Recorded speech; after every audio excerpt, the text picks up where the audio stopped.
بات کو غلط بات کو پھیلایا کیوں؟ تو یہ شیطان کے راستوں کی اتباع ہے، یعنی یہ وہ کام ہے جس سے انسان 100% گناہ میں پڑ جاتا ہے۔ تو اللہ میاں نے کہا کہ پورے شیطان کو فالو کرنا تو دور کی بات، اس کے راستوں کو بھی فالو نہ کرو، کیونکہ اگر تم شیطان کے راستے کو فالو کرو گے تو اس راستے پہ پھر چلنا بھی شروع کر دو گے۔ اس کی مثال ایسے جیسے ہم کہتے ہیں نا بھائی کسی نے حیدرآباد جانا ہے تو پہلے تو حیدرآباد کا راستہ تلاش کرے گا نا، وہ جب راستہ ملے گا تو پھر حیدرآباد کی طرف چلے گا۔ تو اللہ نے یہاں احتیاط کا حکم دیا کہ پورے شیطان کو فالو کرنا تو دور کی بات، وہ کام بھی نہ کرو جس سے شیطان کے ٹریک پہ آ کے کھڑے ہو جاؤ۔ تو ایسی خبروں میں اور ایسی افواہوں پہ اور ایسی باتیں جو پروپیگنڈے کے لیے پھیلائی جاتی ہیں، ان باتوں کو ان پہ کان ہی نہ دھرا کرو، کیونکہ سنو گے، غور کرو گے، وسوسے پیدا ہوں گے، پھر آگے نقل کرو گے، اچھے بھلے لوگ اس سے بدنام ہو جائیں گے اور اللہ کا عذاب تمہارے اوپر آئے گا۔ تو آج بھی یہ آیت اس کی واضح دلیل ہے کہ ہم جو ادھر ادھر پروپیگنڈے کی خبریں سنتے ہیں اور پھر اس پہ تجزیہ کر رہے ہوتے ہیں، بھائی جب تک یقین نہ ہو کسی خبر کو، اس کے بارے میں دھیان ہی نہ دیا کرو، اس کو آگے پھیلایا ہی نہ کرو۔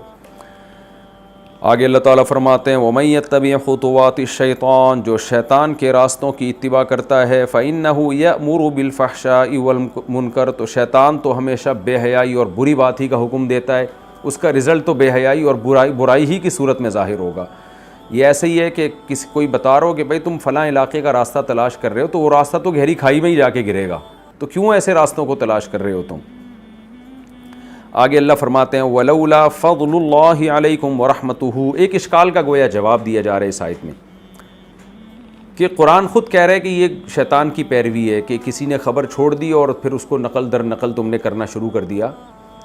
تو ظاہر ہے شیطان تو بے حیائی اور بری بات کا حکم دیتا ہے، اور بری بات اور بے حیائی میں پڑنے کا پر اللہ کا عذاب آتا ہے۔ تو وہ صحابہ یقیناً ڈر گئے ہوں گے یہ آیت جب نازل ہوئی جو اس تہمت میں شریک ہو گئے، یا انہوں نے نادانستہ طور پر اس خبر کو آگے نقل کر دیا۔ ان کو یقین تھا کہ حضرت عائشہ نے ایسا نہیں کیا، لیکن انہوں نے صرف آگے معلومات پہنچانے کے لیے کہ بھئی اس طرح کی خبریں پھیل رہی ہیں، تو وہ صحابہ ڈر گئے۔ تو اللہ نے ان کو تسلی دی ہے کہ جب تم نے توبہ کر لی ہے تو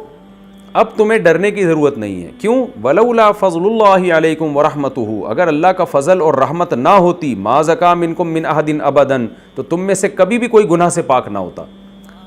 لیکن اللہ کا فضل اور رحمت ہے کہ کتنا بھی بڑا گناہ ہو جائے انسان سے، جب وہ توبہ کرتا ہے تو اللہ اس کو گناہ سے پاک صاف کر دیتا ہے۔ تو توبہ کی توفیق بھی تمہیں ملی، یہ بھی اللہ کا فضل، اور توبہ کرنے پر اللہ نے تمہارے گناہ کو معاف کر دیا، یہ بھی اللہ کا فضل ہے۔ ورنہ شیطان کی اتباع سے تو جہنم ہی میں جاتا ہے انسان۔ اصل تو قاعدہ یہی ہے، الا یہ کہ اللہ کا تم پہ فضل ہو جائے اور اللہ کی کسی پہ رحمت ہو جائے۔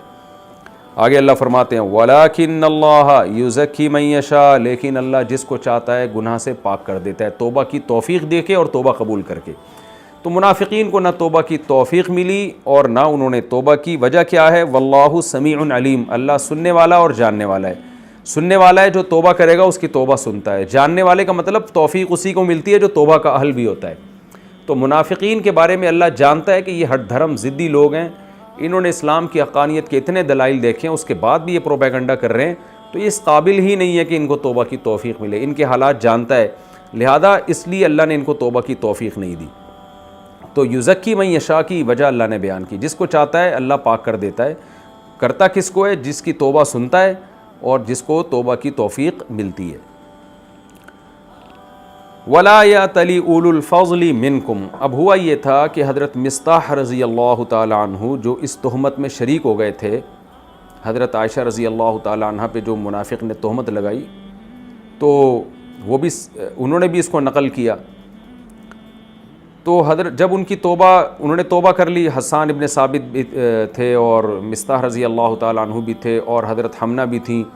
اور بھی شاید 2-4 لوگ شریک ہو گئے ہوں۔ تو چند صحابہ جو مالدار صحابہ تھے نا، انہوں نے قسم اٹھائی، جن میں حضرت ابو بکر کا نام صحیح حدیث میں، کہ قسم اٹھائی کہ میں اب ان پہ خرچ نہیں کروں گا۔ حضرت ابو بکر حضرت مصطح کے رشتہ دار تھے، حضرت مصطح غریب بھی تھے، مہاجر بھی تھے۔ تو حضرت ابو بکر جو ہے نا ہر تھوڑے دنوں میں ان کے ساتھ مالی تعاون کیا کرتے تھے، لیکن ظاہر ہے ابو بکر کی بیٹی پہ الزام لگا ہو اور اس الزام کو پھیلانے والوں میں حضرت مصطح بھی ہوں، تو حضرت ابو بکر کے کیا جذبات ہوں گے۔ تو حضرت ابو بکر نے قسم اٹھائی کہ اللہ کی قسم آئندہ میں ان پہ خرچ نہیں کروں گا، اتنا تو یعنی میرا حق بنتا ہے کہ انہوں نے مجھے اتنی اذیت پہنچائی اور میری پاک دامن بچی پہ تہمت لگائی، تو اب میں ان پہ کبھی خرچ نہیں کروں گا۔ لیکن چونکہ حضرت مصطح توبہ کر چکے تھے تو اس لیے اللہ نے ابو بکر رضی اللہ تعالیٰ عنہ اور دیگر اسی طرح کے جو دیگر صحابہ نے قسمیں اٹھائی تھیں ان کو اللہ نے حکم دیا کہ وَلَا يَأْتَلِ أُولُو الْفَضْلِ مِنْكُمْ وَالسَّعَةِ، تم میں جن کو اللہ نے مالی گنجائش اور اپنا فضل دیا ہے ان کو چاہیے کہ وہ قسمیں نہ اٹھائیں۔ یہاں قسم نہ اٹھانے کا مطلب ہے اول تو ایسی قسم ہی نہ اٹھائیں، اور اسی میں دلالت النص سے یہ بات ثابت ہے کہ اگر قسم اٹھا لیے تو توڑ دیں۔ تو ابو بکر تو قسم اٹھا چکے تھے اور عین ممکن ہے بہت سارے قسم اٹھانے کا ارادہ رکھتے ہوں، قسم کھانے کا ارادہ رکھتے ہوں، تو اللہ نے سب پہ پابندی لگا دی اور فرمایا کہ ایسا مت کریں، اور اس بارے میں قسم نہ اٹھائیں کہ وہ ان یؤتوا اولی القربى والمساکین والمہاجرین فی سبیل اللہ، کہ وہ قرابت داروں کو اور مسکینوں اور مہاجروں کو جو اللہ کے راستے میں جنہوں نے ہجرت کی ہے، کیونکہ یہ سارے صحابہ مہاجر بھی تھے، مسکین بھی تھے اور حضرت ابو بکر اور دیگر اصحاب کے رشتہ دار بھی تھے۔ تو اللہ نے کہا ان کے تو تین حق ہیں، ایک تو رشتہ داری ہے، رشتہ داری تقاضا کرتی ہے کہ رشتوں پہ خرچ کیا جائے، پھر دوسرا مسکین ہے، تو مسکین ہونا تقاضا کرتا ہے کہ مالدار ان پہ خرچ کرے، اور تیسرا مہاجر، ان کی بہت بڑی قربانی ہے اسلام کے لیے۔ تو اتنی بڑی قربانی کے ہوتے ہوئے اگر ایک جرم ہو بھی گیا ہے تو اس نیکی کو بھی تو دیکھا جائے گا نا جو انہوں نے اللہ کے لیے قربانی دی ہے۔ تو تین ان کے حق ہیں تمہارے اوپر، لہذا اس بارے میں تم قسم اٹھاؤ کہ ہم ان کو نہیں دیں گے تو یہ مت کرو یہ کام۔ اور آگے اللہ نے فرمایا وَلْيَعْفُوا وَلْيَصْفَحُوا، اب جو غیظ و غضب کے جذبات ہیں پھر کیا کریں بھائی؟ ٹھیک ہے ہم تو دینا چاہتے ہیں، اللہ نے کہہ دیا، لیکن ہمیں تو غیرت آ رہی ہے، ہماری بچی پہ تہمت لگائی اور ایک نبی کی زوجہ پہ تہمت لگائی اور اتنا پروپیگنڈا کیا، اب توبہ کر لی انہوں نے،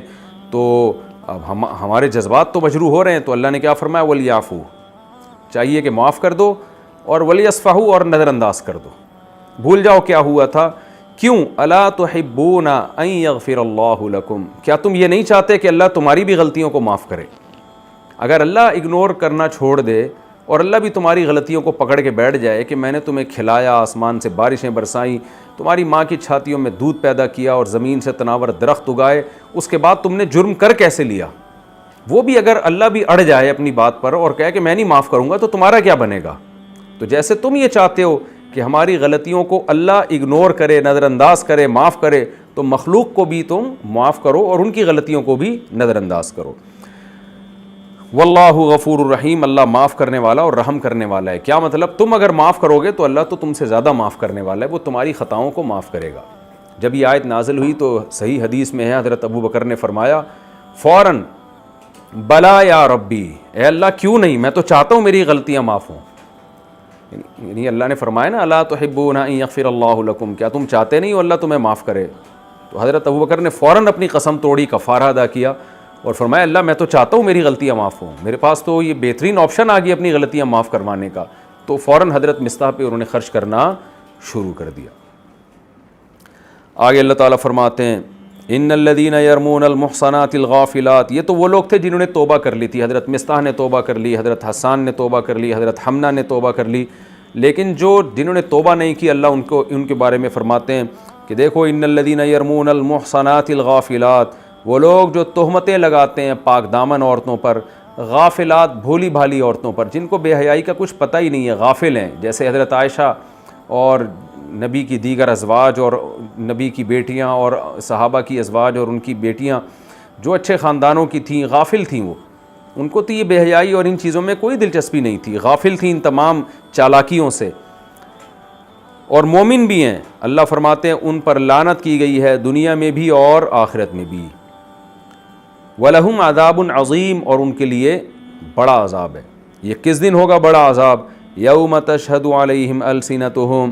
جس دن ان کے خلاف ان کی زبانیں گواہی دیں گی، وَأَيْدِيهِمْ، ان کے ہاتھ گواہی دیں گے، وَأَرْجُلُهُمْ، اور ان کے پاؤں بھی ان کے خلاف گواہی دیں گے، بما کانوا یعملون، ان اعمال پر جو یہ لوگ کیا کرتے تھے۔ یہ بات قرآن سے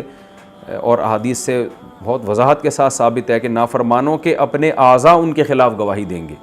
کہ جو گناہ انہوں نے ہاتھوں سے کیے ہوں گے، پاؤں سے کیے ہوں گے، وہ پاؤں خود بولیں گے، زبانوں سے جو گناہ کیے ہوں گے زبان خود بولے گی کہ اللہ میرے ذریعے سے اس نے یہ جھوٹ بولے ہیں، یہ گناہ کیے ہیں، اللہ ہمیں پناہ میں رکھے۔ اچھا یہاں اللہ نے کیا فرمایا کہ جو پاک دامن غافل اور مومن عورتوں پر تہمت لگاتے ہیں، یہاں مومن کا لفظ اللہ نے بعد میں رکھا ہے، حالانکہ ایمان کی صفت تو سب سے مقدم ہے، لیکن خوب سمجھ لیں کہ جب زنا کی تہمت لگتی ہے نا تو اس میں جرم کی جو حیثیت ہے وہ ایمان کی وجہ سے نہیں بڑھتی، بلکہ سامنے والے کی شخصیت کیسی ہے، اس کا ماضی کیسا ہے۔ اگر وہ کافر بھی ہوگی نا، غیر مسلم بھی ہوگی، لیکن اگر وہ شریف عورت ہے اس سینس میں کہ وہ بے حیائی سے، کیونکہ بعض خواتین کی نیچر ہوتی ہے، ان کو نہیں مردوں میں دلچسپی ہوتی، وہ اپنے میاں کے ساتھ وفا کرتی ہیں اور ان کی طبیعت میں حیا ہوتی ہے، ایسی بہت سی غیر مسلم خواتین بھی ہوتی ہیں، اور وہ ان چکر بازیوں سے اور یہ بے حیائی کے کاموں سے غافل ہوتی ہیں۔ غافلات کا مطلب بھولی بھالی، سیدھی سادی ہوتی ہیں، پاک دامن ہوتی ہیں۔ تو چونکہ زنا کی تہمت جب لگتی ہے تو پاک دامن اور سیدھی سادی عورتوں پہ جب زنا کی تہمت لگتی ہے تو یہ وصف ایسا وصف ہے پاک دامنی اور بھولا بھالا ہونا یا بھولی بھالی ہونا کہ اس سے جرم بہت بڑھ جاتا ہے، یعنی ایسی عورتوں پہ تہمت ان عورتوں کی زیادہ تکلیف کا ذریعہ بنتی ہے، چاہے وہ کافر ہی کیوں نہ ہو۔ جبکہ کوئی عورت اگر بے شک مسلمان بھی کیوں نہ، لیکن وہ طوائف ہے، وہ بے حیا ہے، وہ بیہودہ حرکتیں کر رہی ہے، بے پردہ گھومتی ہے، مردوں کے ساتھ فری ہو رہی ہے، اس میں شرم ہی نہیں ہے، وہ غافل عورتوں میں نہیں ہے بلکہ اس کی ساری چالاکیاں پتہ ہیں، تو ایسی عورت پہ تہمت لگتی ہے تو یہ تہمت لگنا اتنا برا نہیں سمجھا جاتا، اس میں اس کی بے عزتی زیادہ نہیں ہوتی۔ تو اس لیے اللہ تعالیٰ نے اس جرم کی شناعت کو، برائی کو بڑھانے کے لیے اللہ نے عورت کی، یعنی جس عورت پہ زنا کی جھوٹی تہمت لگ رہی ہے نا، تو وہ عورتیں جو پاک دامن ہوں اور بھولی بھالی ہوں، ان کی اس بھولے پن کو اور پاک دامنی کی صفت کو اللہ نے پہلے نمبر پہ ذکر کیا ہے، کیونکہ ایسی عورتوں پہ تہمت لگنا زیادہ برا عمل ہے، کیونکہ وہ تو ان چیزوں سے بالکل غافل ہیں، ان کو تکلیف بھی بہت زیادہ ہوتی ہے چاہے وہ کافر ہی کیوں نہ ہو۔ تو اس لیے اللہ نے یہاں مومن ہونے کی صفت بعد میں بیان کی آخر میں، کہ اگر وہ کافر ہونے کے بجائے مومن ہو تو اور زیادہ بڑا جرم ہے، لیکن پہلی جو ان کے اندر دو کوالٹی ہیں، غافلات اور محسنات، یہ کوالٹیز ایسی ہیں کہ ان کی وجہ سے جرم کی شناعت بڑھ جاتی ہے۔ پھر تیسری ایک اضافی ہے کہ مومن بھی ہیں وہ، تو یہ تو اور بڑا جرم ہے کہ مومن عورت پہ زنا کی تہمت لگانا۔ تو یہ خوب اچھی طرح سمجھ لیں، یہ اللہ نے مومن کی صفت کو بعد میں کیوں ذکر کیا اور محسنات اور غافلات کی صفت کو پہلے کیوں ذکر کیا۔ اس سے بھی پتہ چلتا ہے کہ کسی غیر مسلم عورت بھی اگر کوئی شریف ہے اور برائی سے زنا سے بچتی ہے تو اس پہ زنا کی تہمت لگانا بھی بہت بڑا جرم ہے۔ وجہ اس کی ہے کہ اللہ تعالیٰ نے محسنات اور غافلات کی صفت کو پہلے بیان کیا ہے۔ زنا کے بارے میں عورت کا غافل ہونا اور محسن ہونا اس کو دیکھا جائے گا، پھر اس کے بارے میں فیصلہ کیا جائے گا کہ جس نے اس پہ تہمت لگائی ہے وہ تہمت میں کس قدر سچا ہو سکتا ہے۔ آگے اللہ تعالیٰ فرماتے ہیں ان پر دنیا اور آخرت دونوں میں لعنت اور ان پر کے لیے عذاب عظیم ہے۔ اور یہ چونکہ ساری آیتیں حضرت عائشہ کی پاک دامنی میں بیان ہو رہی ہیں تو اس سے صاف پتہ چلتا ہے کہ امی عائشہ محسنات میں بھی ہیں، غافلات میں بھی ہیں۔ غافلات ہونا محسنات سے اوپر کا درجہ ہے۔ پاک دامن تو ہر اس عورت کو کہتے ہیں جس نے اپنے آپ کو زنا سے بچا لیا ہو، وہ تمام عورتیں پاک دامن ہیں، لیکن غافلات ہر عورت میں نہیں ہوتی۔ غافلات یہ پاک دامن سے اوپر، کیا مطلب؟ بھولی بھالی سیدھی سادی، جو ان چالاکیوں اور اس قسم کی چیزوں میں انوالو ہی نہیں ہے۔ ان کے ایک عورت ہوتی ہے نا انوالو ہو سکتی ہے، اس کو سب کچھ پتہ ہے لیکن بچا کے رکھتی ہے اپنے آپ کو، اور ایک عورت ہے جو انوالومنٹ ہی نہیں ہے، اس کو ان چیزوں میں دلچسپی نہیں ہے۔ بہت سی عورتیں ہماری سوسائٹی میں الحمدللہ میجورٹی ایسی ہے کہ وہ باپ کے گھر سے رخصت ہو کے شوہر کے گھر میں آتی ہیں، ان کو دلچسپی ہی نہیں ہے، کوئی مرد ان سے ناجائز تعلق کی کوشش بھی کرے تو ان کو طبی طور پر نفرت ہوتی ہے اس عمل سے۔ تو ایسی عورتوں کو اللہ نے غافلات سے یہاں تعبیر کیا ہے۔ تو حضرت عائشہ کا محسن ہونا بھی پتہ چلا، پاک دامن ہونا بھی، غافل ہونا بھی، مومن ہونا بھی۔ تو اللہ فرماتے ہیں ایسے لوگوں پر دنیا اور آخرت میں لعنت اور ان کے لیے بڑا عذاب ہے، اور قیامت کے دن ان کے اعضاء ان کے خلاف گواہی دیں گے۔ یومئذ یوفیہم اللہ دینہم الحق، اللہ اس دن برحق بدلہ دے دے گا ان کو پورا پورا۔ یعنی دنیا میں تو آج بھی دیکھیں سیدہ عائشہ رضی اللہ تعالی عنہ پہ تہمت لگانے والے لوگ موجود ہیں، کتابوں میں لوگوں نے کیا کیا بکواسات خرافات لکھ دی ہیں، تو اللہ کہتے ہیں پورا بدلہ آخرت میں ہی ملے گا۔ دنیا میں تو کسی پہ کو سزا ہوئی، کسی کو نہیں ہوئی، اور جس کو ہوئی وہ کون سا سارے